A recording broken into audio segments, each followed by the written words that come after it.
Dito po kami sa telahan. Kasama ko si Ate Carlita.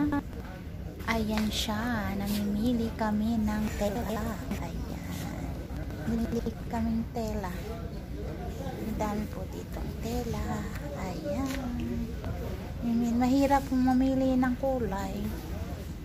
Ayan. Ang dami nila. Para sa tarhan ng aming gawa. Aming repair. Yan na nga lang yung garib-garib. Mahirap mamili kasi garib-garib.